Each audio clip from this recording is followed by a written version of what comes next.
कृष्णा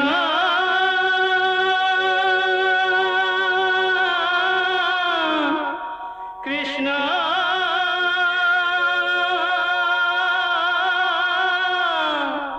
भगवान श्री कृष्ण बचपन से ही अपनी अद्भुत लीलाओं द्वारा लोक रक्षा करते हैं। उनका विवाह देवी रुक्मिणी से होता है और आगे चलकर जामवंती तथा सत्यभामा भी उनकी अर्धांगिनी बनती हैं। इसी बीच स्वयंतक मणि, जो प्रतिदिन स्वर्ण उत्पन्न करने वाला दिव्य रत्न था, विवाद का कारण बनता है। जब श्री कृष्ण पर कलंक लगाया जाता है तब वे सत्य की खोज में निकल पड़ते हैं। जामवंत महाराज के साथ घोर युद्ध के बाद वे मणि प्राप्त करते हैं और देवी जामवंती से विवाह करते हैं। अंततः सत्राजित अपनी भूल स्वीकार कर क्षमा मांगता है और देवी सत्यभामा का विवाह भगवान श्री कृष्ण से करवा देता है। नमामि कृष्णं नमामि कृष्णं।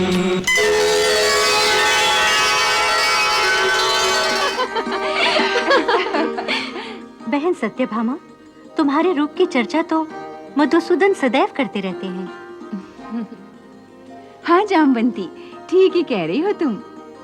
सत्यभामा तो यदुकुल की सर्वांग सुंदरी हैं। मधुसूदन क्यों ना इनके रूप की प्रशंसा करेंगे? हाँ रुक्मिणी बहन, मधुसूदन तो इनकी प्रशंसा करते अघाते ही नहीं हैं। जब भी मुझसे एकांत में मिलते हैं, उनके होंठों पर सत्यभामा का ही नाम होता है।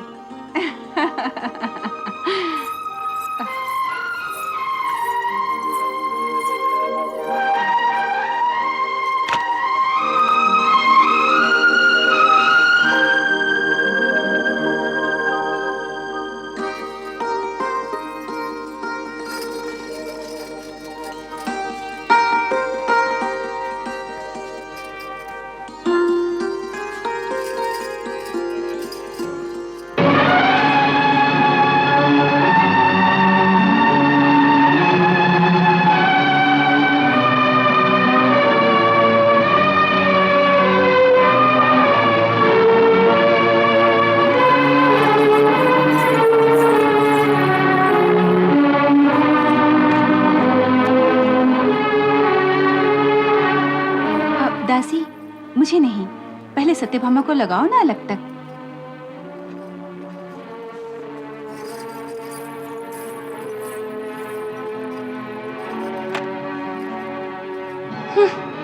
मुझे नहीं लगवाना अलग तक। क्यों सत्यभामा? बस कह दिया ना, मुझे नहीं लगवाना।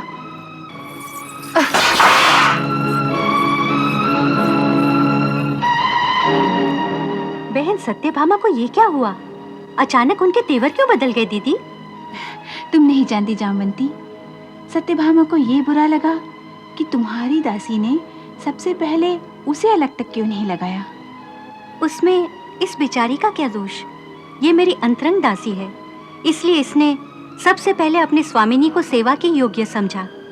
परंतु आपने तो इसका बुरा नहीं माना। जाने दो जामवंती, मेरी बात और है, सत्यभामा की और। उसे अपने रूप का अहंकार है, वो अपने आप को सर्वश्रेष्ठ मानती है।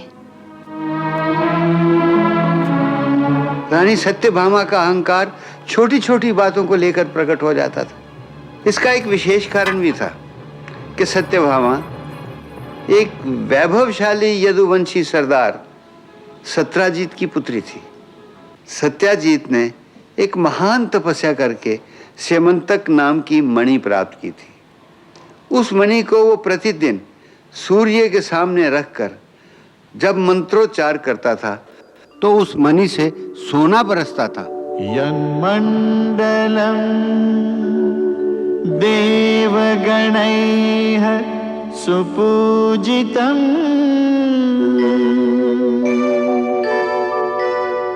विप्रैः स्तुतं भावनं मुक्तिकोविदम्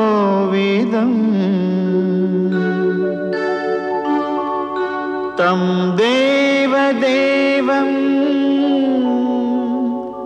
प्रणमामि सूर्यम् पुनातु मां तत्सवितुर्वरेण्यम्।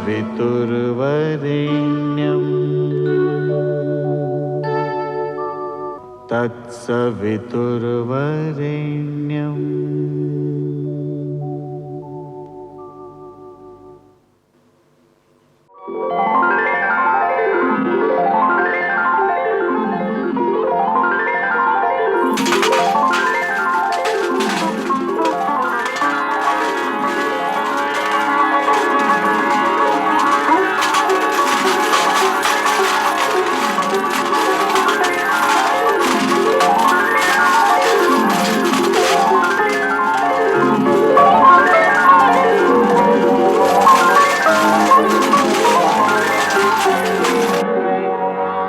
कहते हैं कि उस मणि से प्रतिदिन 20 मन सोना प्राप्त होता था और सत्राजी इतना धन और वैभव प्राप्त करके उसका खुले बंदों भोग किया करता था।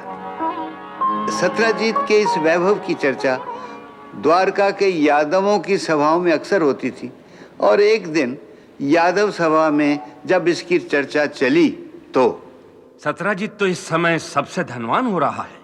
होगा क्यों नहीं, उसे समयंतक मणि जो प्राप्त हो चुकी है। सुना है कि वो मणि उसे प्रतिदिन 20 मन सोना देती है। हाँ, सुना तो मैंने भी ऐसा ही है, परंतु ये मणि उसे मिली कहां से? भूमि से। और कहां से?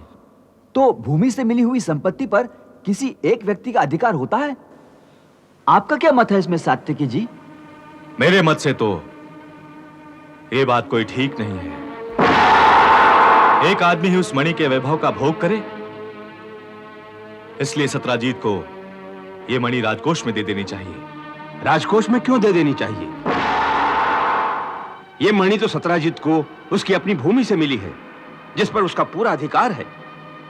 आपका क्या कहना है गुरु जी? केवल इतना कि द्वारिका राज्य के स्वामी द्वारिकाधीश हैं।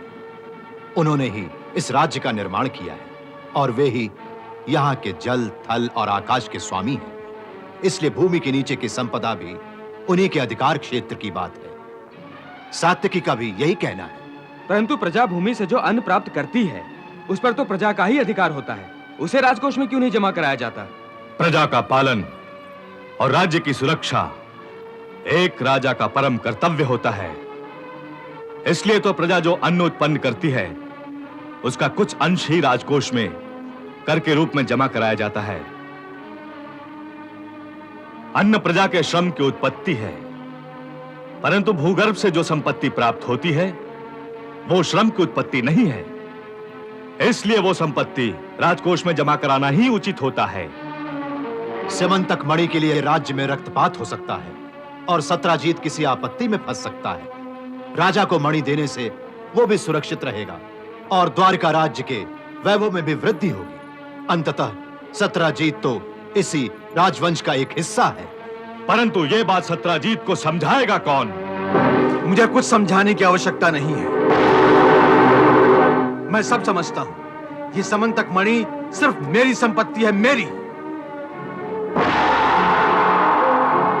सत्राजीत और प्रसेनजीत दोनों भाई कायर नहीं हैं, जो अपनी संपत्ति की रक्षा ना कर सके। और फिर ये मणि तो मेरे भाई को अपनी भूमि से प्राप्त हुई है, तो फिर हम इसे किस लिए द्वारकाधीश को दे दे? इसलिए कि इसमें पूरी द्वारिका का हित है। इस मणि से जो सोना निकलेगा वो नगर जनों के हित में प्रयोग किया जाएगा। इससे सारे संसार में द्वारिका राज्य की प्रतिष्ठा बढ़ेगी, घटेगी नहीं। सत्राजीत, तुम्हारे स्वामित्व मणि होने से केवल तुम्हारी ही प्रतिष्ठा बढ़ रही है, द्वारिका राज्य की नहीं। आप कुछ भी कर लें अक्रूर जी, मैं आप लोगों की चाल को अच्छी तरह से जानता हूं। मेरे भाई को बहला फुसलाकर किसी न किसी तरह से द्वारकाधीश इस मणि को हत्या लेना चाहते हैं और उन्होंने अपना दूत बनाकर आप लोगों को भेजा है। जाओ उनसे कह दो कि समंतक मणि प्राप्त करने के सपने को भूल जाएं।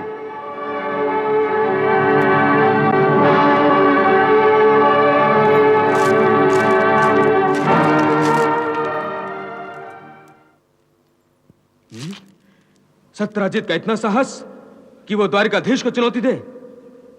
सात्यकी, जरा फिर से कहो तो उसने क्या कहा था?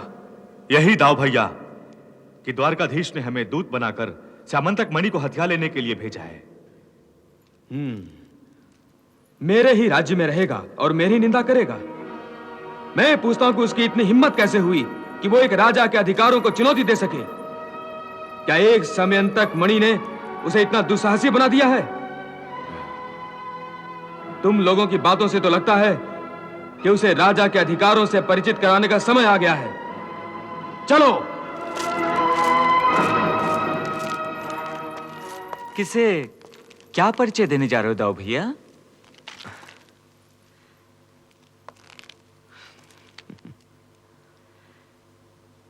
कुछ नहीं कन्हैया, सत्राजीत को बहुत अहंकार हो गया है। उसे राजा के अधिकार समझाने जा रहा था मैं। किस लिए? इसलिए कन्हैया कि एक सैमंतक मणि के कारण वो स्वयं को द्वारिकाधीश से बढ़कर समझने लगा है। वासुदेव, हम लोग भी सत्राजीत को यही समझाने गए थे कि वो मणि द्वारिकाधीश के योग्य है, इसलिए वो मणि राजा को भेंट कर दे, परंतु उसने हमारी बात का निरादर कर दिया। हाँ, और वो उसे अपनी निजी संपत्ति मान बैठा है। और इसलिए कन्हैया मैं उसे स्वयं हस्तगत करने जा रहा हूं। क्या बलपूर्वक दाऊ भैया? हाँ कन्हैया, जब बहुत समझाने पर भी कोई ना माने तो बल का प्रयोग न्याय संगत है। क्या ये एक राजा के अधिकार का दुरुपयोग नहीं होगा दाऊ भैया? दुरुपयोग? क्यों?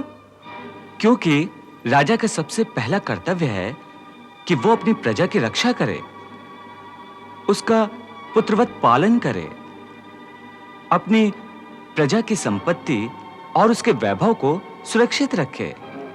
एक राजा को अपनी प्रजा की संपत्ति को बलपूर्वक छीनने का कोई अधिकार नहीं है। यदि राजवंशी अत्याचारी हो जाएगा तो एक राजा और दस्यु में क्या अंतर रह जाएगा? धर्म के अनुसार राजा पालक होता है, घातक नहीं। फिर हम अधर्म के मार्ग पर कैसे चल सकते हैं दाऊ भैया? तो क्या सैमंतक मणि उसकी निजी संपत्ति हो गई है? निश्चय ही, वो सत्रजीत की संपत्ति है। उसे उसी के अधिकार में रहने देना चाहिए। वो हमारी संपत्ति कदापि नहीं है अक्रूर जी। उधर दूसरे दिन सत्राजीत का भाई प्रसेन जब शिकार खेलने जा रहा था तो वो सुरक्षा की दृष्टि से सैमंतक मणि को अपने साथ ही ले गया। तुम कोई चिंता मत करना सत्राजीत, ये मणि मेरे पास सुरक्षित रहेगी। अगर इसे मैं तुम्हारे पास छोड़ जाऊंगा तो कोई इसे तुम्हें बहला फुसलाकर द्वारकाधीश को देने के लिए बाध्य करेगा। मैं शिकार से लौटकर इसे तुम्हें वापस कर दूंगा। ठीक है भैया, मैं तुम्हारी प्रतीक्षा करूंगा।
मेरी राय में तो आप व्यर्थ का विवाद बढ़ा रहे हैं और यदुकुल के राजवंश को रुष्ट करने जा रहे हैं। क्यों? क्या ये मणि मेरी संपत्ति नहीं है? मैं जानती हूँ कि ये आपकी संपत्ति है। तो क्या तुम ये चाहती हो कि मैं दूसरों के लिए अपनी संपत्ति और सुख का दान कर दूं? दूसरों के लिए नहीं, अपनी पुत्री के लिए तो कर सकते हैं। अपनी पुत्री के लिए? क्यों नहीं? और उसके लिए आपको एक वर तो खोजना ही है। निश्चय ही। तो फिर हमारे जमाता के रूप में श्री कृष्ण से बढ़कर और कौन उपयुक्त वर हो सकता है? अरे तुम तो बड़ी बुद्धिमती हो गई हो। मेरा तो स्वप्न में भी यह विचार नहीं था। इस समस्या का कितना सहज और शीघ्र हल खोज लिया तुमने।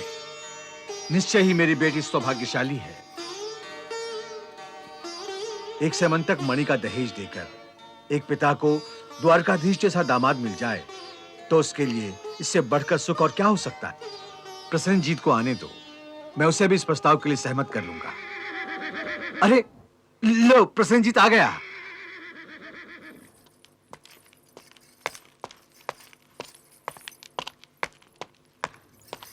अरे प्रसन्नजीत कहाँ है? प्रसेनजीत, प्रसेनजीत, प्रसेनजीत। क्या हुआ सत्यजीत? प्रसेनजीत आखेट करने गया था, परंतु यह अश्व अकेला द्वार पर आया है। मुझे तो भय लग रहा है, कहीं कोई दुर्घटना तो नहीं हुई। सेमंतक मणि भी तो उसके पास थी। क्या? तो चलो हम सब उसकी खोज में चलते हैं। हाँ, चलो, चलो, चलो।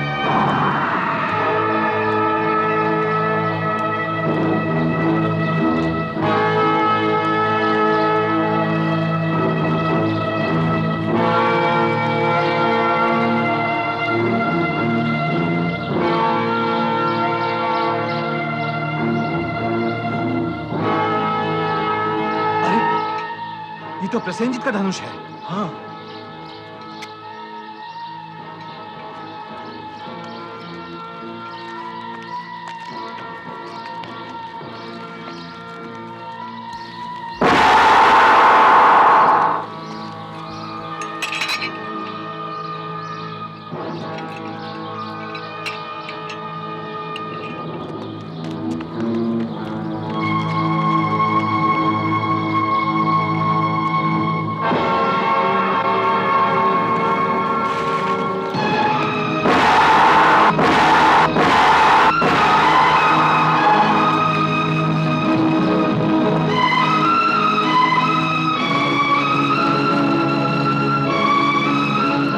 हुआ कपड़ा, रक्त के धब्बे, ये तो प्रसेनजीत का कुर्ता है। कहीं प्रसेनजीत पर किसी ने घात तो नहीं किया? यहाँ कहीं सेमंतक मणि भी तो दिखाई नहीं दे रही है। कौन घात करेगा प्रसेनजीत पर? मेरा तो अनुमान है कि किसी वन पशु ने हमला किया होगा। किसी हिंसक जानवर का ही काम लग रहा है ये। हिंसक पशु का नहीं, किसी हिंसक मनुष्य का कार्य लगता है ये। हो सकता है किसी डाकू ने मणि के लालच में आकर उस पर वार किया हो सत्यजीत। परंतु मणि तो सदैव मेरे पास रहती थी। सभी को मालूम है कि सेमंतक मणि का स्वामी मैं हूं। ये डाकुओं को कैसे पता चला कि आज मणि प्रसेन के पास है? परंतु कल तो मणि उसके पास थी। हाँ, उसने वो मणि आग्रह पूर्वक मुझसे मांग ली थी आखेट पर आते समय। तो फिर यह भी तो हो सकता है कि कोई आदमी नगर से उसके पीछे पीछे आया हो और मौका पाते ही वार कर दिया हो। परंतु ऐसा कौन हो सकता है? वही जिससे मणि का लालच लगा हो, जिसने आपसे वो मणि प्राप्त करने की चेष्टा की हो। तो क्या ये कोई षड्यंत्र है? धन का लालच कुछ भी करा सकता है। बड़े से बड़े आदमी का धर्म भी माया के इस चक्रव्यूह में फंसकर डोल जाता है। अभी कुछ दिन पहले कुछ लोग इस मणि को द्वारकाधीश को देने का प्रस्ताव लेकर तुम्हारे पास आए थे ना? सत्य है। और तुमने उस मणि को द्वारकाधीश को देने से मना कर दिया था। यह भी सत्य है। फिर ये क्यों नहीं सोचते कि प्रतिदिन 20 मन सोना देने वाली उस मणि के लिए कोई क्या नहीं कर सकता?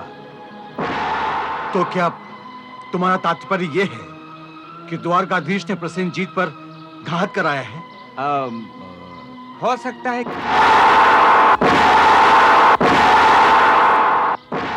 अगर ये सत्य है तो श्री कृष्ण ने ठीक नहीं किया।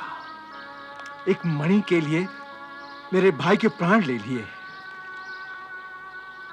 अरे कहा तो मैंने संकल्प किया था कि मैं अपनी पुत्री सत्यभामा के साथ साथ ये सेमंतक मणि भी द्वारकाधीश को सौंप दूंगा। मैं उन्हें अपना दामाद बनाना चाहता था। मैं उनके पांव पूजना चाहता था। द्वारकाधीश, तुमने बहुत शीघ्रता कर दी, बहुत शीघ्रता कर दी। हाय मेरा भाई प्रसेन, मेरा भाई प्रसेन। क्या सत्यजीत ने जो आरोप द्वारकाधीश पे लगाया है वो सत्य हो सकता है? हाँ, हो भी सकता है। मेरे विचार से द्वारकाधीश ऐसा कार्य कभी नहीं कर सकते। क्यों? आखिर वो मणि प्रतिदिन 20 मन सोना देती है। अगर द्वारकाधीश ने प्रसेनजीत का वध करवा दिया तो फिर धर्म और अधर्म का प्रश्न ही कहाँ रहा? अरे बहना, ये धन का लालच कुछ भी करवा सकता है। अगर राजा ही षड्यंत्रकारी हो गया तो हम न्याय की मांग किसके द्वार पर जाकर करेंगी बहना? अरे वो मणि तो द्वारकाधीश के पास पहुंच गई, इसमें कोई शंका नहीं। अरे उस मणि को प्राप्त करने के लिए ही तो सात्यकी और अक्रूर सत्राजीत के घर पर गए थे। और तुम लोगों ने प्रजा की इस बात को चुपचाप सुन लिया? हाँ? क्या प्रजा को इस बात का अधिकार है कि वो द्वारकाधीश पर समंतक मणि की चोरी का आरोप लगा सके? बोलो सात्यकी, तुम जवाब दो मुझे। परंतु सुनने के अतिरिक्त चारा ही क्या है दाऊ भैया? है, एक चारा अवश्य है। इस झूठे आरोप के लिए हम प्रजा को दंड दे सकते हैं। सत्यजीत का भाई प्रसेनजीत मर गया, इस बात का दुख हमें अवश्य है, परंतु इससे सत्यजीत को यह छूट नहीं दी जा सकती कि वो द्वारकाधीश पर अनर्गल आरोप लगाता फिरे। द्वारकाधीश पर दोष लगाने का अर्थ है द्वारकाधीश के धर्म पर आरोप। हमें इस घटना पर अवश्य नए सिरे से विचार करना होगा। विचार कैसा अक्रूर जी, विचार कैसा? अगर सत्यजीत हमारे पास आकर प्रार्थना करता तो हम अपने गुप्तचरों के माध्यम से इस बात का पता अवश्य लगाते, परंतु उसने तो सीधे सीधे द्वारकाधीश को ही इस षड्यंत्र में घसीटा है। अब उसे इस बात का दंड अवश्य मिलना चाहिए। परंतु दाऊ भैया, दंड देने से पहले हमें अवश्य द्वारकाधीश से सलाह ले लेनी चाहिए। उससे क्या सलाह लेनी होगी हमें? उसे क्या सलाह लेनी होगी? वो तो फिर से कोई नीति या धर्म की बात लेकर हमें उपदेश देगा, और क्या? नहीं दाऊ भैया, इस आरोप का संबंध सीधे द्वारकाधीश से है, इसलिए सबसे पहले हमें उनका मत ले लेना चाहिए। अक्रूर जी ठीक कह रहे हैं।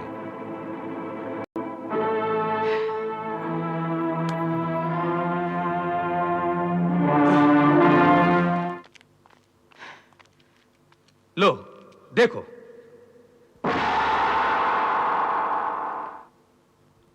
कन्हैया तुम यहां ध्यान लगाए बैठे हो और वहां प्रजा तुम्हारे बारे में ना जाने क्या क्या कहे जा रही है। क्या कहे जा रही दाऊ भैया? यही कि सत्यजीत के भाई प्रसेनजीत का वध करवाकर तुमने सैमंतक मणि का हरण किया है। और हम लोगों ने निश्चय किया है कि सत्यजीत को उसके मिथ्यारोप के लिए दंडित किया जाए। ऐसे लोगों को द्वारका में रहने का कोई अधिकार नहीं है जो द्वारकाधीश पर उंगली उठाते हो। सात्यकी, इस परिस्थिति में क्या सत्यजीत को दंड देना उचित होगा? दंड तो उसे दिया जाता है जो अपराधी हो। उसने क्या अपराध किया है? उसका अपराध यह है कन्हैया कि उसने तुम पर मिथ्यारोप लगाया है। क्या यह अपराध कम है? परंतु उसके आरोप के पीछे उसकी न्याय मांगने की पुकार को क्यों नहीं सुनते हैं दाऊ भैया? आखिर उसका भाई मरा है, उसकी अमूल्य मणि की चोरी हुई है। परंतु कन्हैया, क्या उसका उत्तरदायित्व हम पर है? कन्हैया, लोग वहां तुम पर कीचड़ उछाल रहे हैं और तुम यहां मुस्कुरा रहे हो। यदि हम सत्यजीत को दंड देंगे तो क्या लोग चर्चा करना बंद कर देंगे? नहीं दाऊ भैया, उसे दंडित करने से तो लोग पुष्टि कर देंगे कि कृष्ण ने ही स्वयंतक मणि के कारण प्रसेनजीत की हत्या कराई है। दंड देने से तो उसका आरोप और प्रबल हो जाएगा। देखो देखो सात्यकी, मैंने कहा था ना, कृष्ण से परामर्श करने की कोई आवश्यकता नहीं है। यह हमें नीति की और धर्म की बड़ी बड़ी बातें सुनाकर अपने उद्देश्य से भटका देगा। यही हो रहा है ना? परंतु दाऊ भैया, आप ये क्यों भूलते हैं कि हम राजा हैं? मात्र दंड देना ही हमारा कर्तव्य नहीं है। तो फिर क्या करोगे कन्हैया? क्या करोगे तुम? आरोप को सर झुकाकर स्वीकार कर लोगे, यही ना? नहीं दाऊ भैया, हम स्वयं सत्य की खोज करेंगे, स्वयंतक मणि की खोज करेंगे। आखिर मणि कहीं ना कहीं तो होगी। आपका विचार ठीक है द्वारकाधीश। अब आप स्वयं ही अपने ऊपर लगे कलंक को हटा सकते हैं।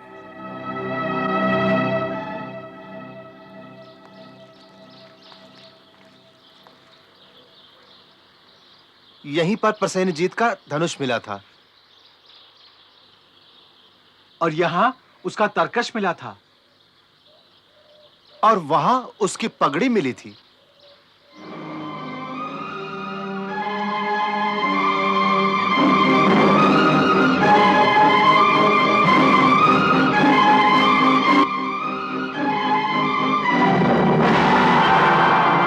देखिए अक्रूर जी,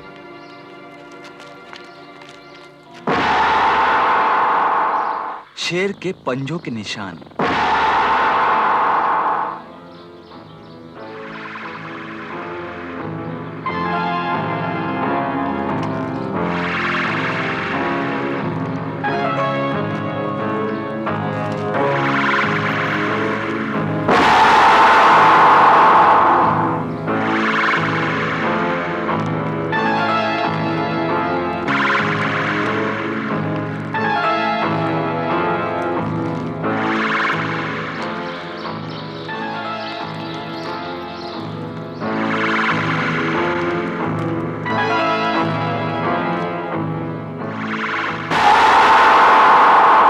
देखिए अक्रूर जी,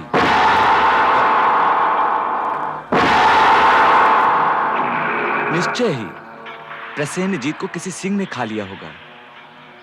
स्वयंतक मणि भी इसी गुफा में ही होगी, क्योंकि सिंह के निशान भी तो हमें इसी गुफा तक ही मिले हैं। आप लोग यहीं ठहरिए, मैं गुफा में जाता हूं। सत्य को उजागर करने के लिए यह आवश्यक है। द्वारिकाधीश जी, मेरी आपसे विनती है कि आप इस भयानक और अंधेरी गुफा में मत जाइए आप। सिंह के पैरों के निशान भी तो हमें मिले हैं। हाँ। मैं भयभीत हो रहा हूं। हमें जल्द से जल्द किसी सुरक्षित स्थान पर चले जाना चाहिए। हाँ। आप लोग सुरक्षा की चिंता ना करें, भय को मन से निकाल दें। मैं गुफा में जाता हूं।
पिताश्री, पिताश्री, पिताश्री, पिताश्री, पिताश्री।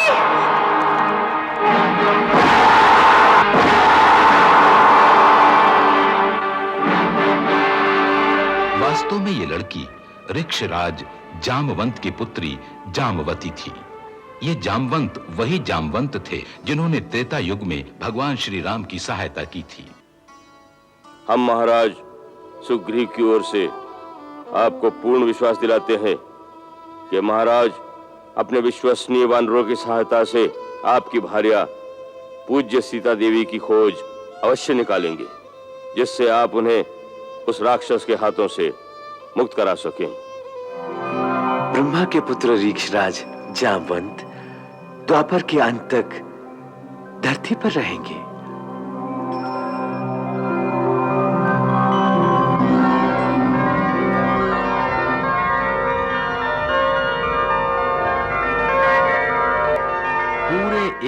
के बाद द्वापर युग में जब जामवंत ने श्री कृष्ण को उस गुफा में देखा तो वो अपने प्रभु को इस रूप में पहचान न सका।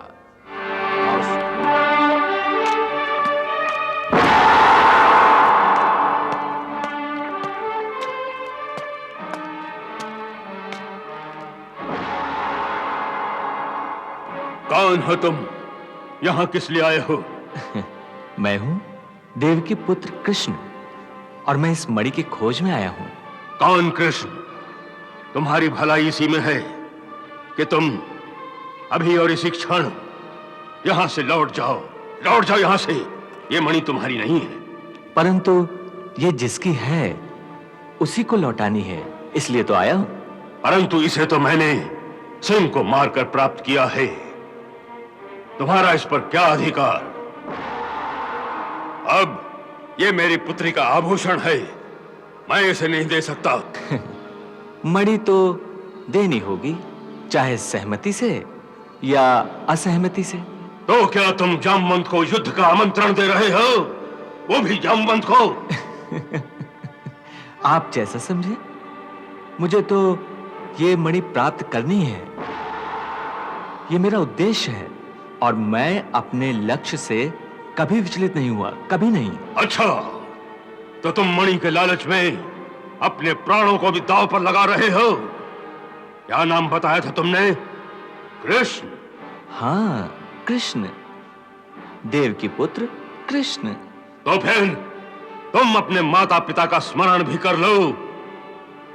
हो सकता है कि दोबारा तुम्हें यह अवसर न मिले। तो बोलो, मल युद्ध के लिए तैयार हो? तैयारी तो उसे करनी होती है जो सचेत न हो। तुम वार करो जामवंत। पहला वार करने का अधिकार तुम्हारा है, क्योंकि तुम स्वयं मेरे प्रसाद में चलकर आए हो। नहीं जामवंत, नहीं। पहले वार करने का अधिकार तुम्हारा है, क्योंकि तुमने ही पहले मुझे युद्ध करने का आमंत्रण दिया है। अच्छा, तो नीति कुशल भी हो तुम। मेरी पुत्री ही हमारी जय और पराजय की निर्णायक होगी, समझे? मुझे भगवान राम और लक्ष्मण के अतिरिक्त कोई दूसरा युद्ध में नहीं हरा सका है। पहले ये एक बार सोच लो। मैं तुम्हें एक अवसर और देता हूं। सब सोच लिया है जामवंत। तो फिर ठीक है।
कि कौन हो तुम? कह तो दिया, देव की पुत्र कृष्ण। परंतु मुझसे तो कुछ और ही कहा था। किसने? क्या कहा था? दाशरथी भगवान राम ने मुझसे त्रेता युग में कहा था कि मेरी प्रतीक्षा करना, मैं तुम्हें फिर दर्शन दूंगा। और मैं आज तक उन्हीं की प्रतीक्षा कर रहा हूं। परंतु वो तो बोले थे कि... क्या बोले थे जामवंत? यही कि मैं वासुदेव बनकर तुमसे मिलने आऊंगा। और मैं ये भी जानता हूं कि मुझे मेरे प्रभु के अतिरिक्त दूसरा कोई नहीं परास्त कर सकता था। परंतु तुमने तो मुझे परास्त भी कर दिया है। तुम तो कृष्ण हो। ये कैसे संभव है? कैसे संभव है ये? राम असत्य कैसे कह सकते हैं? वासुदेव कौन है? मैं वासुदेव हूं। हाँ, वासुदेव कृष्ण मैं ही हूं।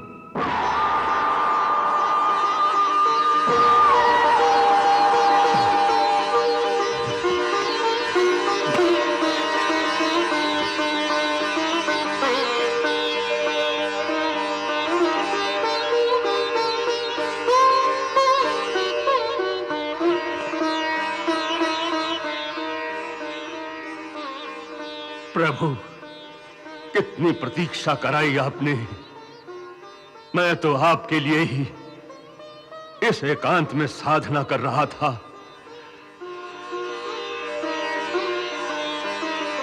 ऐसा कोई दिन नहीं गया कि आपकी याद न की हो प्रभु। अब तो बस मेरी एक ही इच्छा शेष है।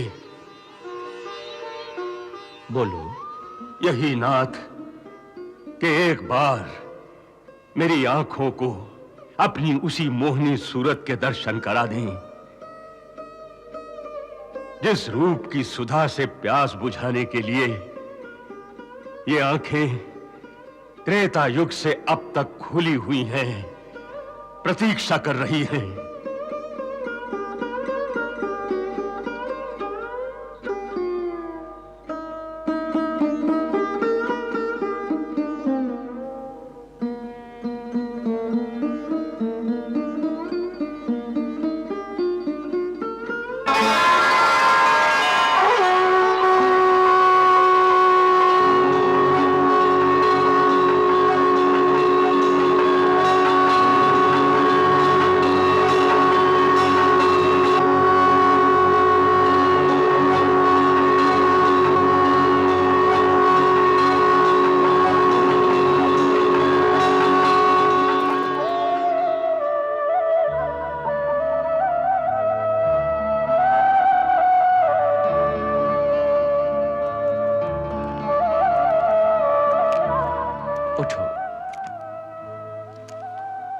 उठो जामवंत, तुम्हारी साधना पूरी हुई। वर मांगो। प्रभु, जिन आंखों में आपके रूप का अमृत बसा हो, उन आंखों को अब किसी वर की आवश्यकता नहीं रही। मुझे वर नहीं चाहिए। मुझे तो एक ऐसा वर चाहिए जो मेरी पुत्री जामवंती का वरण कर सके। इसलिए आपसे उपयुक्त और कौन वर मिलेगा? मैं अपनी पुत्री जामवंती के लिए आपको मांगता हूं प्रभु। क्या दया करेंगे? क्या दया करेंगे प्रभु?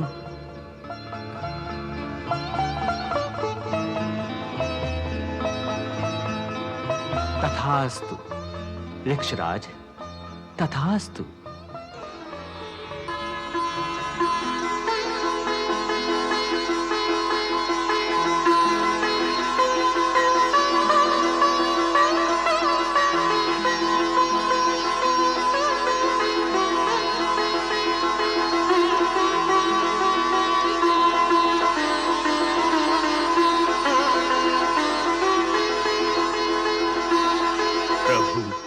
इसे भी स्वीकार कीजिए।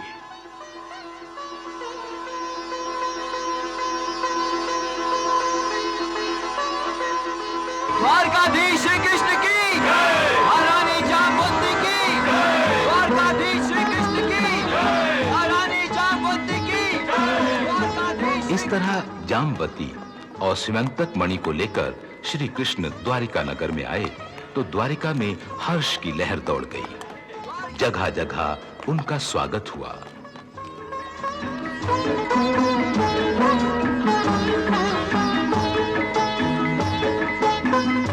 सीमंतक मणि के प्राप्त हो जाने के समाचार से सत्राजित बहुत लज्जित हुआ।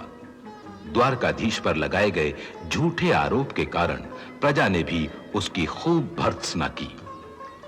श्री कृष्ण बलराम के साथ उसकी सीमंतक मणि वापस करने सत्राजित के घर गए। मैं बहुत लज्जित हूं द्वारकाधीश, बहुत लज्जित हूं। लज्जित? क्यों?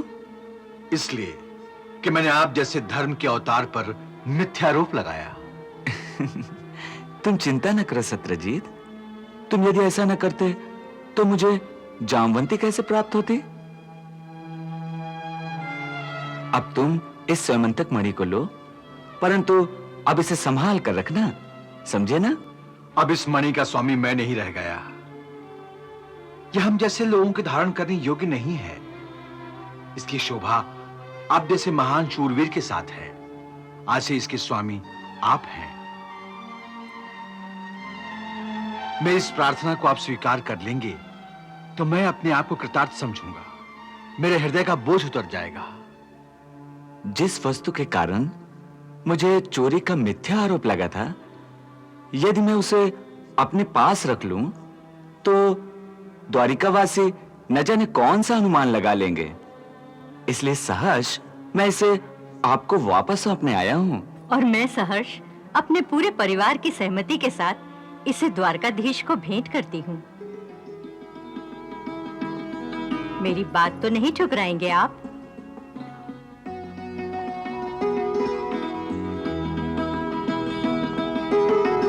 और इस मणि के साथ हम सबने ये संकल्प किया है द्वारकाधीश कि आप मेरे हृदय की मणि, मेरी पुत्री सत्यभामा को भी स्वीकार करें।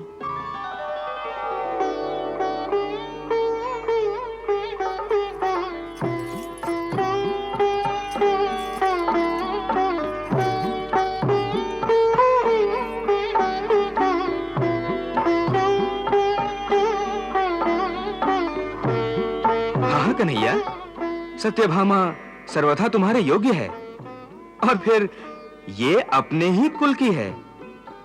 सत्यभामा, आज से तुम मेरी अनुज वधू हो गई हो। सदा सुखी रहो।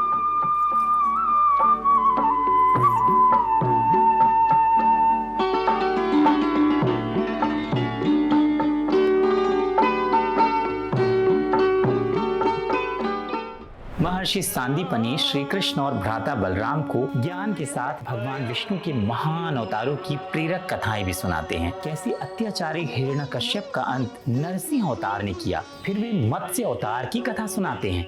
अंत में समुद्र मंथन का प्रसंग आता है, जहाँ भगवान विष्णु मोहिनी रूप धारण कर देवताओं को अमृत प्रदान करते हैं और छल पूर्वक अमृत पीने वाले राक्षस का सुदर्शन चक्र से संहार कर देते हैं।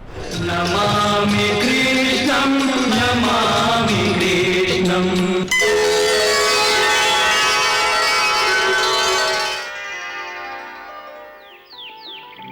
भगवती महालक्ष्मी माता ने देवासुर संग्राम की जो भविष्यवाणी की थी वो सच हो गई।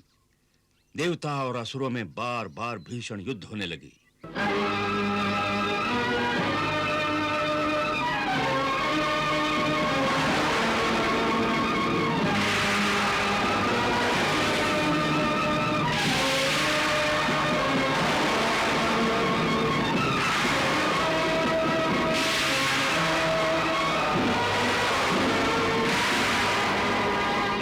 देवासुर संग्राम और सृष्टि के विनाश के कारण भगवती महालक्ष्मी माता चिंतित हो गई।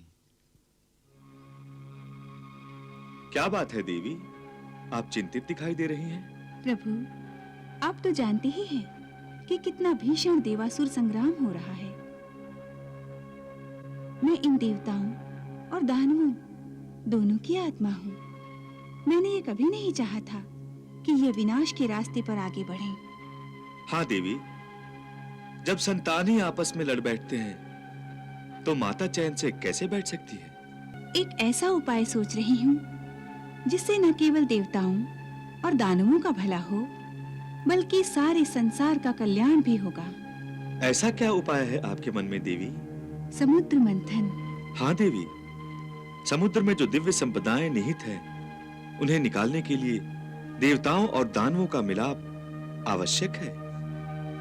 देवताओं और दानवों के मेल जोल को नए और शुभ पर्व का आरंभ होने से पहले ही अंत होने की संभावना दिखाई देने लगी थी। तब देव गुरु बृहस्पति के कहने पर यह तय हुआ कि असुरों के गुरु शुक्राचार्य जी से परामर्श किया जाए। यह देखकर आदिशक्ति महालक्ष्मी ने देवी सरस्वती को आज्ञा दी। हे विद्या देवी सरस्वती, सृष्टि कल्याण के लिए देवासुर सहयोग परम आवश्यक है। इसलिए आप असुर गुरु शुक्राचार्य के हृदय में वास कीजिए, जिससे शुक्राचार्य असुरों को उनके हित और जगत कल्याण का मार्ग दिखाएं।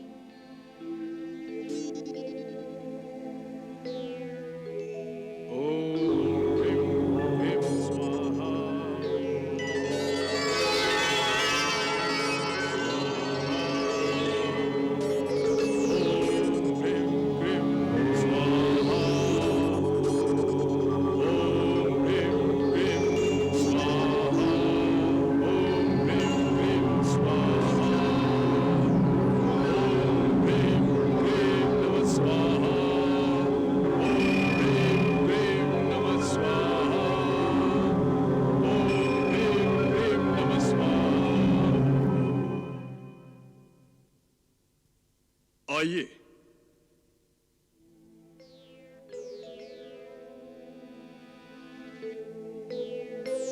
आइए। प्रणाम गुरुदेव। आयुष्मान भव। प्रणाम गुरुदेव। प्रणाम। प्रणाम गुरु बृहस्पति। प्रणाम भार्गव। आइए विराजिए। आइए आइए विराजिए। ये आप क्या कर रहे हैं भार्गव? विराजिए। आपके प्रति मेरे मन में जो आदर है बस वही व्यक्त कर रहा हूं। देवेंद्र आप भी विराजिए। महाराज बलि आप भी बैठ जाइए।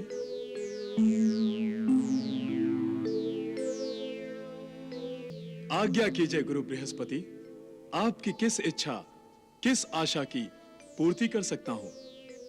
सारे असुर भी आपकी इच्छा का आदर करेंगे। जगत कल्याण के लिए हम समुद्र मंथन करना चाहते हैं, जिसके लिए असुरों और देवताओं का सहयोग आवश्यक है। इसी कारणवश हम देवासुर संधि का संदेश लेकर आए हैं। धन्य है आप देवगुरु, धन्य है आप। कैसा उचित, कैसा जगत कल्याणकारी प्रस्ताव लेकर आए हैं। समुद्र मंथन। जगत कल्याण के लिए हम कुछ भी कर सकते हैं। यदि महाराज बलि चाहें तो हमें इसी क्षण संधि करने में कोई आपत्ति नहीं है।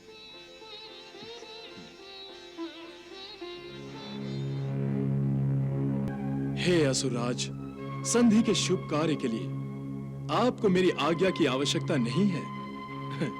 आपको मेरी आज्ञा बिना ही देवेंद्र से संधि कर लेनी चाहिए।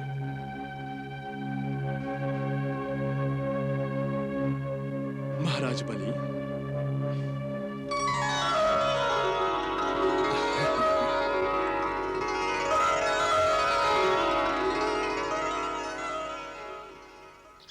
जब देवता और असुर दोनों इस बात को मान गए कि दोनों मिलकर समुद्र मंथन करेंगे, तब बलि के दरबार में इस बात पर झगड़ा शुरू हो गया कि समुद्र मंथन से जो रत्न और दूसरी संपदा निकलेगी, उसका बंटवारा कैसे होगा।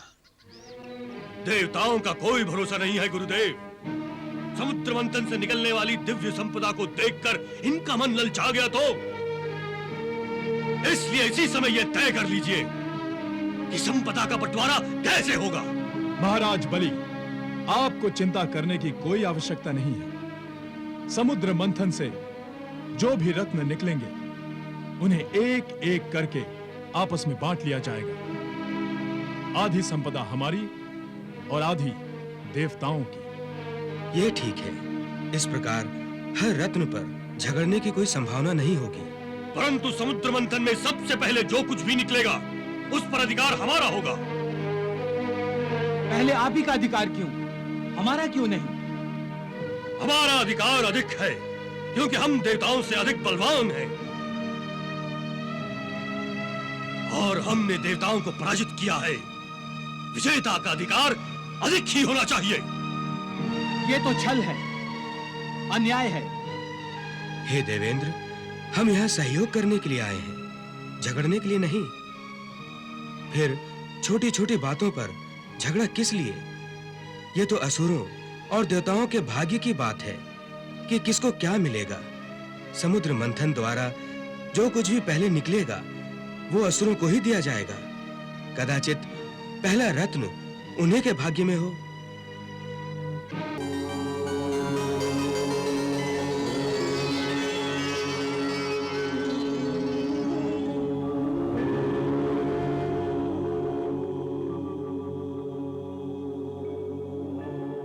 प्रणाम भोलेनाथ।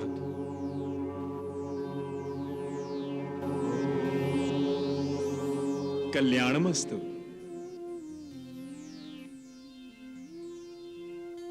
दानवों और देवताओं के प्रतिनिधियों को एक साथ देखकर मन प्रसन्न हो गया। ये एकता अवश्य जगत कल्याण ही करेगी। हे प्रभु, हम जगत कल्याण कार्य हेतु ही आपस में मिलकर आपके पास आए हैं। बड़ी ही अच्छी बात है। हे भोलेनाथ, भगवान शिव शंकर, हम समुद्र मंथन करना चाहते हैं। जगत कल्याण हेतु यह शुभ कार्य तो अति शीघ्र ही होना चाहिए।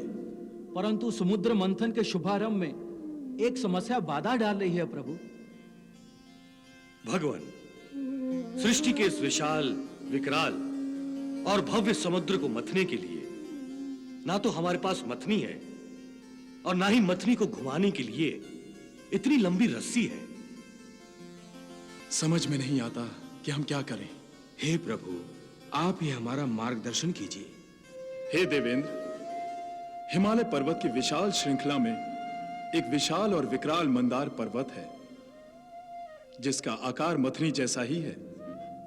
आप उस पर्वत को मथनी बना सकते हैं। वाह प्रभु वाह, आप धन्य हैं। और हे असुराज बलि, पाताल लोक में नागराज वासुकी वास करते हैं। आप उनकी सेवा को काम में लेकर उनसे रस्सी का काम ले सकते हैं। हे प्रभु, आपका इतना संकेत ही बहुत है। बस आप इतना ही आशीर्वाद दीजिए कि हम मंदार पर्वत और नागराज वासुकी को मना लें और जगत कल्याण के लिए समुद्र मंथन को सफल बना सकें। तथास्तु।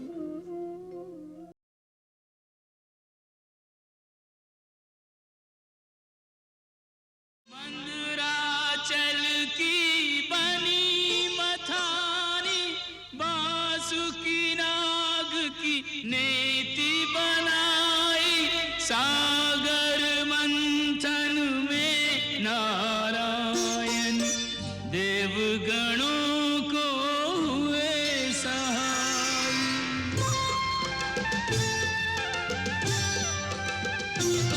प्रारंभ हुआ सागर मंथन, सागर मंथन। प्रारंभ हुआ सागर मंथन, सागर मंथन।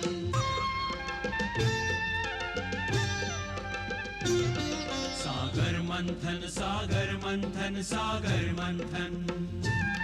दुर्लभ निधियों के हेतु करे सागर मंथन। मीठा अमृत गर्भ में लेकर बैठा सागर खारा, अमृत अनुसंधान चल रहा देवासुर के द्वारा। अमृत के लिए सागर मंथन, सागर मंथन। रत्नों के लिए सागर मंथन, सागर मंथन।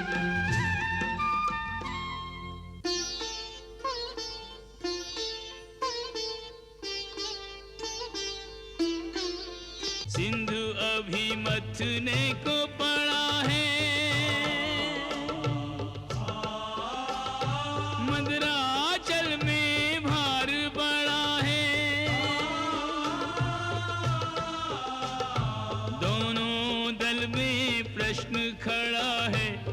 भीषण भार उठाएं कैसे, भीषण भार उठाएं कैसे।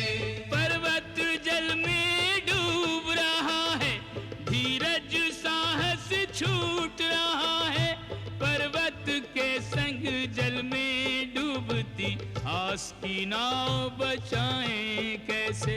अमृत के प्यासे बेचारे टूटे टूटे हारे हारे, सोच रहे के सहायता लेने मंथन छोड़ के जाएं कैसे, मंथन छोड़ के जाएं कैसे। पर्वत भार उठाएं कैसे। क्या हो रहा है देवेंद्र? स्वयं के भार से मंदराचल नीचे की ओर जा रहा है, हमें इसे आधार देना होगा। मंदराचल को कौन आधार? शीघ्र कुछ कीजिए देवेंद्र, मंदराचल डूब गया तो हमारा किया सारा श्रम बेकार हो जाएगा। नारायण नारायण।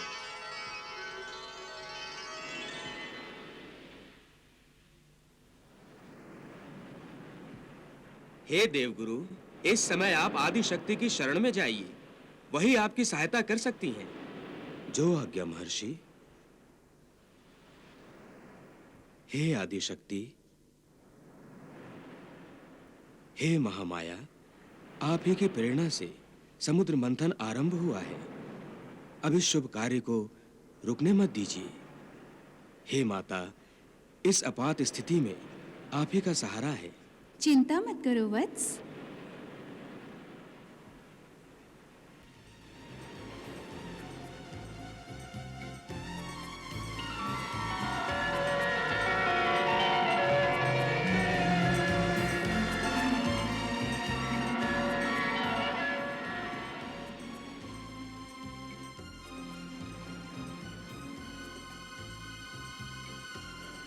हे आदिशक्ति, हमें स्मरण क्यों किया है?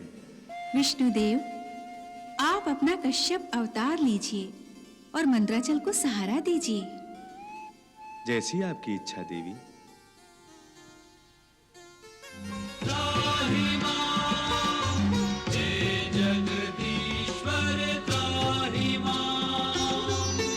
लक्ष्मी संग देवों की विनती सुनकर चकित हुए नारायण। सागर मंथन सफल बनाने कच्छप रूप किया हरिधारण।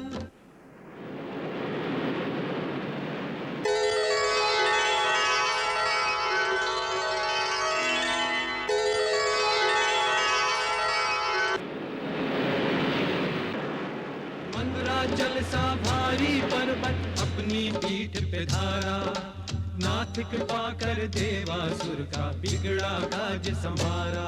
चहुओर हुआ जय घोष जयति जय नारायण, फिर होने लगा सागर मंथन सागर मंथन।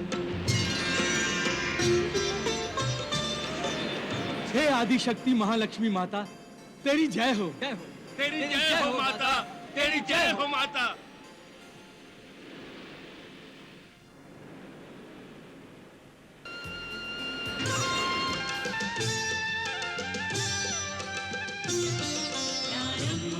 सागर मंथन सागर मंथन, प्रारंभ हुआ सागर मंथन सागर मंथन।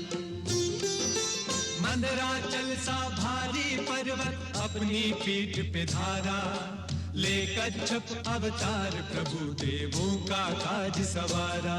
प्रारंभ हुआ सागर मंथन सागर मंथन।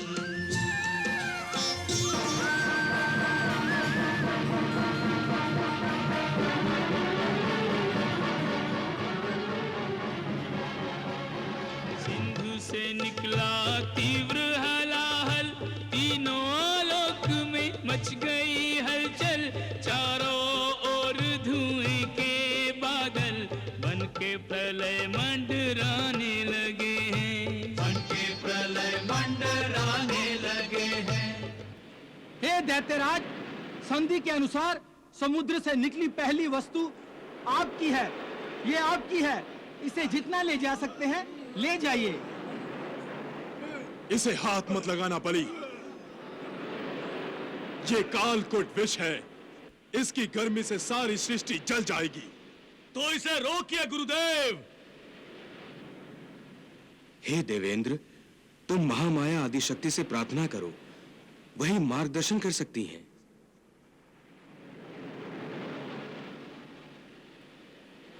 वत्स, इस विष से यदि कोई आपकी रक्षा कर सकता है तो वो भोलेनाथ महादेव शिव शंकर ही हैं। उनकी शरण में जाइए देवेंद्र। हे भोलेनाथ, हे महादेव, हे शूलपाणी, इस विष से त्रिलोक की रक्षा कीजिए प्रभु। रक्षा कीजिए प्रभु।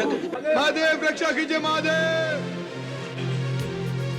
हे शूलपाणी, हमारी रक्षा कीजिए, हमारी रक्षा कीजिए प्रभु।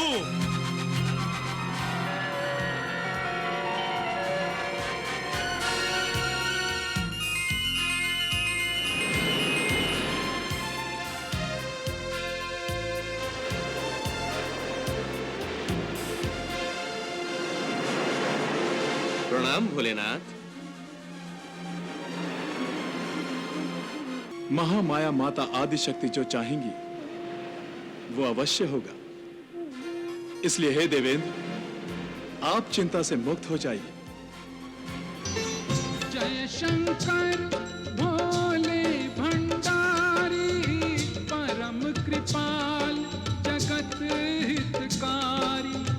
तीव्र हलाहल पीकर भगवन, तुमने सर्वापदा निवारी।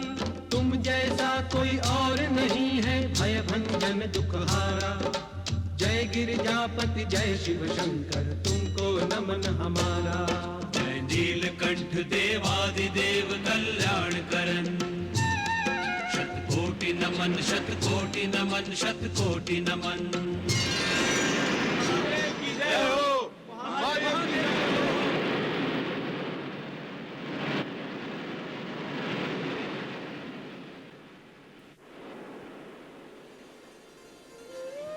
हे देवाधिदेव, हलाहल पीने के कारण आपका कंठ नीला हो गया है।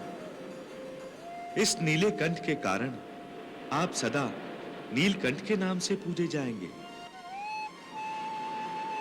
सागर मंथन सागर मंथन सागर मंथन, दुर्लभ निधियों के हेतु करे सागर मंथन।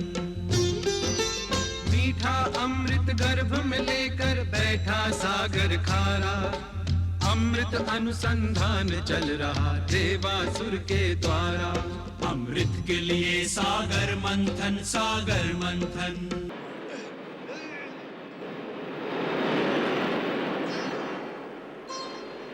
प्रकट हुआ उच्च श्रवा, अशोका सरताज। असुर देख विस्मित हुए, चकित हुए सुरराज।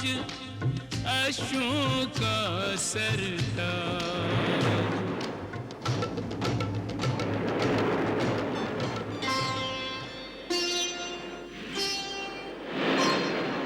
सागर ने हस्ती दिया, ऐरावत शुभ नाम। शुभ्र ज्योत्सना युक्त तन, गजाधीश गुणधाम। ऐरावत शुभ नाम। ऐरावत, आपकी सवारी के लिए बहुत उपयुक्त रहेगा दैत्यराज। हाँ, मेरा मन भी यही कह रहा है। इस ऐरावत पर बैठकर जब मैं सेना का संचालन करूंगा तो शत्रु की आंख इसकी चमक से चौंधिया जाएगी। निस्संदेह देवेंद्र, ऐरावत को आप ही ले लीजिएगा।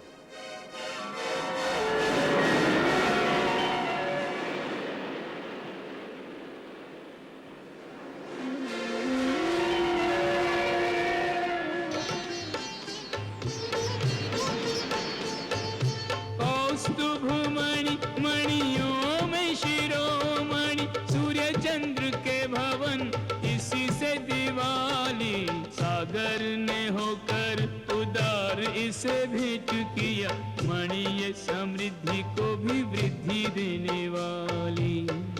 देवेंद्र, क्या यही कौस्तुभ मणि है? हाँ असुर श्रेष्ठ, यही कौस्तुभ मणि है। ये दिव्य मणि आपके गले की शोभा बढ़ाएगी दैत्यराज। इस पर तो केवल आपका ही अधिकार होना चाहिए देवेंद्र। हाँ।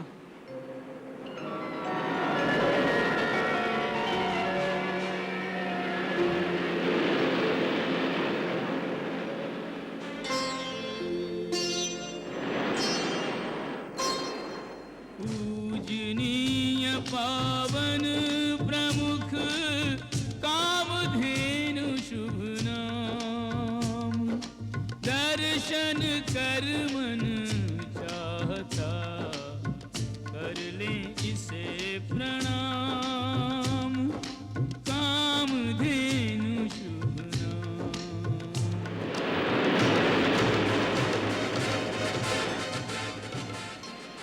पारिजात की जात का वृक्ष न कोई और, कल्प वृक्ष तिहु लोक के वृक्षों का सिरमोर, वृक्षों का सिरमोर।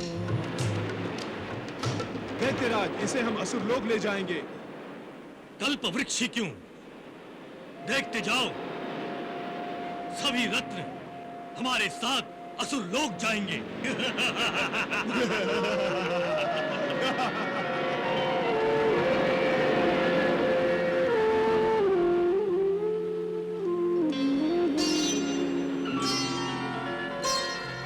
रत्नाकर में भी नहीं चिंतामणि का ढेर, चिंतामणि की चाह में रहत उदास कुबेर, रहत उदास कुबेर।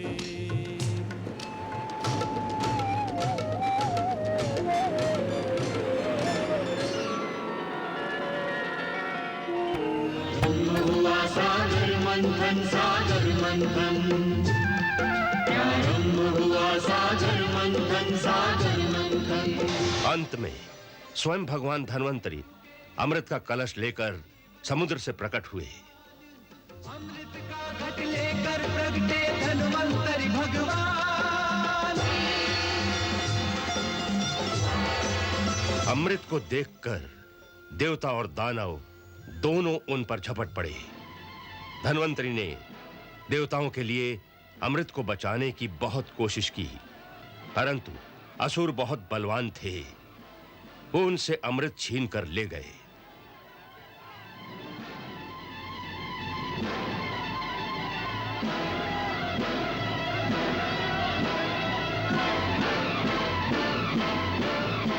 भगवान जानते थे कि देवताओं में इतना साहस नहीं है कि वो उन शक्तिशाली असुरों से लड़कर अमृत छीन लें। ऐसी अवस्था में यदि असुर अमृत पी लेते तो इस सृष्टि में सदा के लिए पाप और अत्याचार का राज्य हो जाता। आप चिंता ना करें, हमें अमृत जैसे दिव्य पदार्थ को उनके हाथों से अवश्य बचाना है, क्योंकि तामसी और आसुरी शक्तियां अमृत पीकर अमर हो गईं, तो सृष्टि में व्यभिचार और अनाचार भी अमर हो जाएंगे। इसलिए धर्म की रक्षा के लिए, धर्म को विनाश से बचाने के लिए हमारा स्वयं आना परम आवश्यक हो गया है। तब भगवान ने देवताओं की सहायता के लिए स्वयं एक सुंदर स्त्री का रूप धारण किया।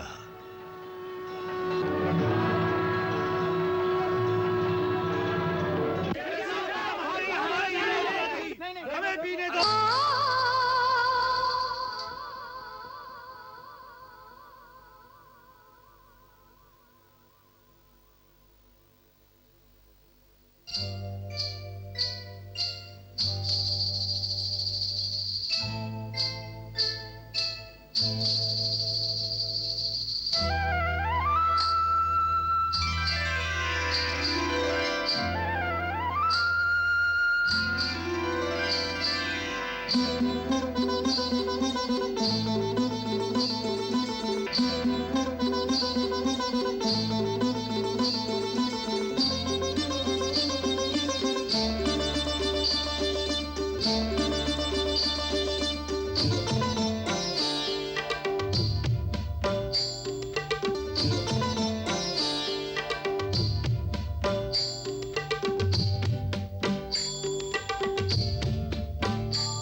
लोग कौन हैं? इस प्रकार आपस में क्यों कलह कर रहे हैं? देवी, हमने समुद्र मंथन करके अमृत प्राप्त किया है। अच्छा, अमृत की प्राप्ति के लिए हम सबने परिश्रम किया था, परंतु इन असुरों ने हमारे भाग का अमृत ही छीन लिया। जिसके पास शक्ति होगी वही तो छीन सकता है। परंतु शक्ति तो न्याय का तराजू नहीं होती। तो फिर शक्ति का क्या लाभ? शक्ति तो न्याय की रक्षा के लिए होती है। न्याय का मापदंड तो धर्म के द्वारा होता है। आप कौन से कुल के हैं?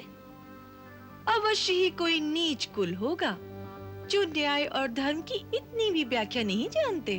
परंतु हे सुंदरी, तुम कौन हो? मोहिनी।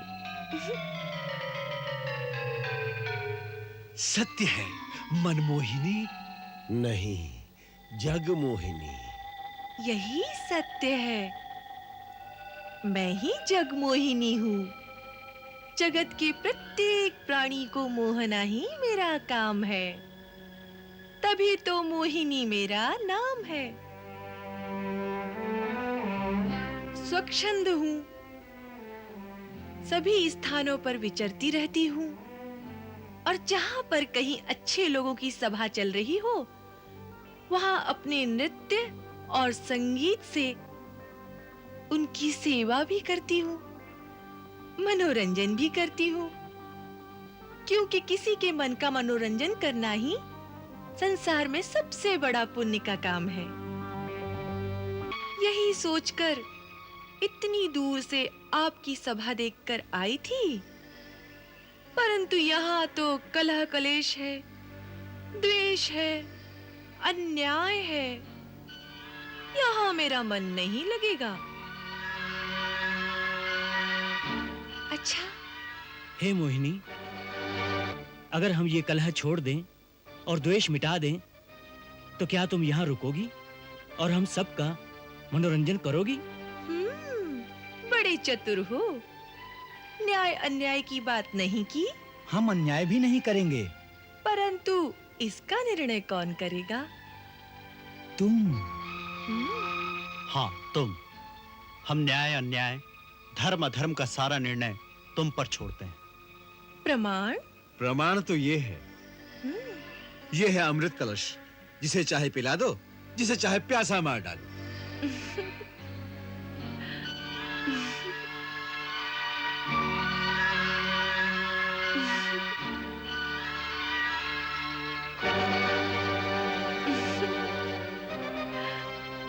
ना ना ना, इतना बड़ा उत्तरदायित्व मेरे कंधों पर न डालो। शास्त्र कहता है कि कुलीन पुरुषों को किसी स्वच्छंद नारी पर कभी विश्वास नहीं करना चाहिए। तुम महर्षि कश्यप के कुल से हो, फिर सोच लो। देवी, बड़े से बड़ा कुलीन, बड़े से बड़ा शूरवीर, बड़े से बड़ा महात्मा और बड़े से बड़ा योगी जब किसी सुंदरी के नयन बाण से घायल होकर घुटने टेक देता है, तो वो अपना धर्म, अपना कुल, अपनी वीरता, अपनी तपस्या, सब कुछ उसकी ठोकरों में डाल देता है। तब उसे उचित अनुचित, पाप पुण्य, अच्छे बुरे का कोई भान नहीं रहता।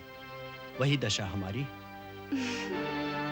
जो तुम्हारी इच्छा हो वैसा ही करो। योग्य अयोग्य, पात्र कुपात्र तुम ही जानो। जिसे अमृत के योग्य समझो उसे अमृत दो, जिसे अपने सौंदर्य के योग्य समझो उसे अपने सौंदर्य का रसपान कराओ, और जिसे अपने योग्य समझो उसे अपना आप सौंप दो। जो तुम्हें पालेगा उसे फिर अमृत की क्या आवश्यकता। सत्य कहा। प्राणी यदि ऐसा ही समर्पण भगवान के चरणों में करे तो तत्क्षण मुक्ति पाले। परंतु शायद भगवान नारी के ही रूप में अधिक शक्तिशाली होते हैं।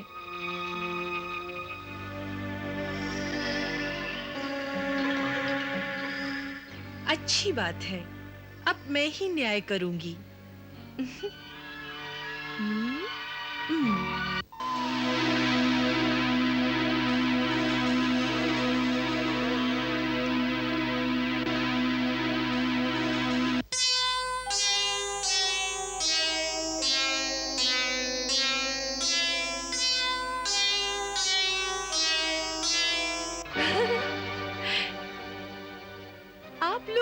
मेरे साथ चलिए, आइए।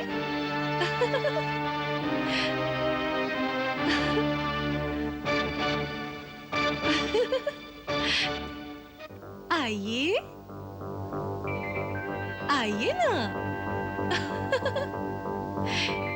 आइए, देवता इस ओर और दानव इस ओर। विराजिए, विराजिए ना। देवता इस ओर, दानव इस ओर। पंक्तिबद्ध होकर बैठ जाएं।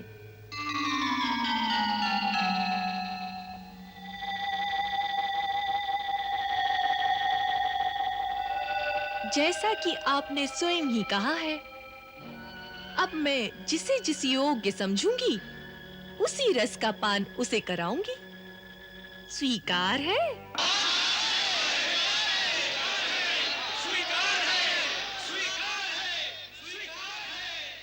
परंतु नृत्य के साथ। हाँ, नृत्य के साथ। अच्छा।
तोर श्वेत श्याम रत्नार, नयन तोरे श्वेत श्याम रत्नार। जियत मरत झुकी झुकी परत, जियत मरत झुकी झुकी परत। जी चितवत अखबार, नयन तोरे, नयन तोरे। नयन मोरे श्वेत श्याम रत्नार, नयन मोरे श्वेत श्याम रत्नार।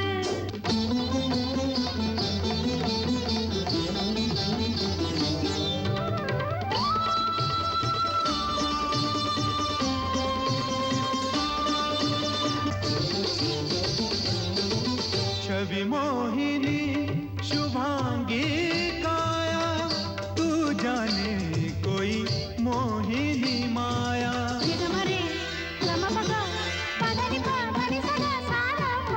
छवि मोहिनी शुभांगी काया, तू जाने कोई मोहिनी माया। तुमरे ही कारण ये रूप किया धारण, भेद तुम्हीं को समझ नहीं आया। तेरे मीठे बैन तीखे ये नैन, तेरे मीठे बैन तीखे ये नैन, प्रेम की भाषा बोले रे बोले। छुम छनन छुम, छुम छुम छनन छुम, छनन छनन पग घुंघरू बोले, छनन छनन पग घुंघरू बोले।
नयन तोरे नयन मोर श्वेत श्याम रत्नार नयन मोरे श्वेत श्याम रत्नार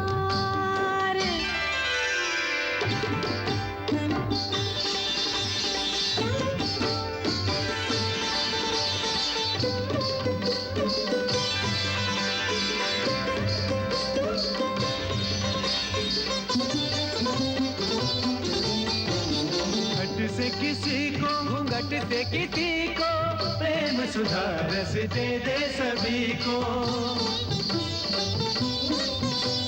सुर भी प्यारे असुर भी प्यारे तुम भी हमारे वो भी हमारे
मोहिनी, ये तो दानव है।